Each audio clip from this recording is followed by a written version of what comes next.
નમસ્કાર દર્શક મિત્રો, હું છું એન્કર અર્પિતા પટેલ। દેશભરના તાજા અને સચોટ સમાચાર આપણી ભાષામાં જોવા માટે A1 અભિપ્રાય ન્યૂઝમાં આપનું હાર્દિક સ્વાગત છે। હવે જોઈએ મુખ્ય સમાચાર। રાષ્ટ્રીય સ્વયંસેવક સંઘને 100 વર્ષ પૂર્ણ થતા ઉપલેટામાં ભવ્ય અને વિશાળ બાઇક રેલી નીકળી। મોટી સંખ્યામાં લોકો પોતપોતાના બાઇક સાથે ડીજેના તાલે શહેરના વિવિધ માર્ગો પર નીકળેલ રેલીમાં જોડાયા।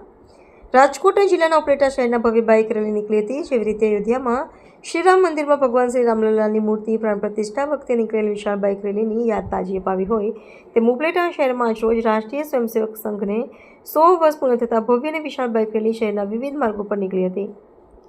ઉપલેટા શહેરના કોલકી રોડ પર મુછાળા ચોક પાસે આવેલા પાણીના ટાંકાથી શરૂ થયેલા બાઇક રેલી શહેરના વિવિધ વિસ્તારોના માર્ગો પર ડીજેના તાલે બાઇક રેલી નીકળી હતી, જેમાં મોટી સંખ્યામાં નાના મોટા સૌ બાળકો, યુવાનો અને વડીલો ભારે ઉમંગ સાથે બાઇક રેલીમાં જોડાયા હતા।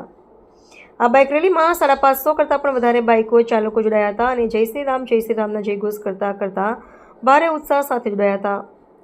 આ બાઇક રેલી શહેરના જનતા ગાર્ડન પાસે આવેલ શ્રીરામ મંદિર ખાતે પહોંચી હતી, જ્યાં વિશાળ બાઇક રેલીનું સમાપન કરવામાં આવ્યું હતું।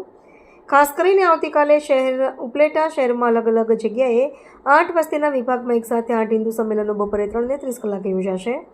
પોતપોતાના વિસ્તારમાં લાગુ પડતા સંમેલનોમાં જોડાવા માટે સમસ્ત હિન્દુ સમાજ ઉપલેટા દ્વારા લોકોને અપીલ કરવામાં આવી હતી। અહેવાલ ભાવેશભાઈ ગોહિલ, ઉપલેટા।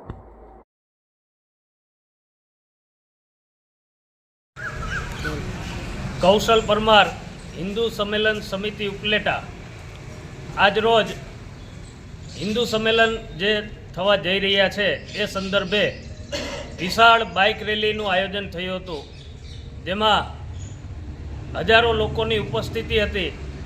આ બાઇક રેલી કોલકી રોડ પાણીના ટાંકેથી શરૂ થઈ અને બડા બજરંગ શ્રી રામજી મંદિરે આ બાઇક રેલી પૂરી થઈ।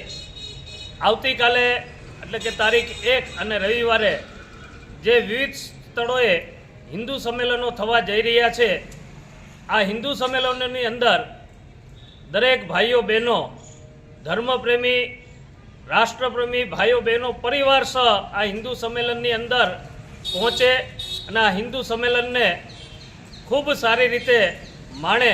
અલગ અલગ પ્રકારના સાંસ્કૃતિક કાર્યક્રમો પણ આ હિન્દુ સંમેલનની અંદર થવાના છે અને આપણા ભારતના કહેવાતા દેશી ટાર્જન એ પણ બધા હિન્દુ સંમેલનની અંદર રહી અને ગૌ માતા અને પંચગવ્યનું માતમ શું છે એ કહેવાના છે। તો સર્વે હિન્દુ ભાઈઓ બહેનો આ હિન્દુ સંમેલનની અંદર મોટા પ્રમાણની અંદર જોડાય। અસ્તુ ભારત માતા કી જય।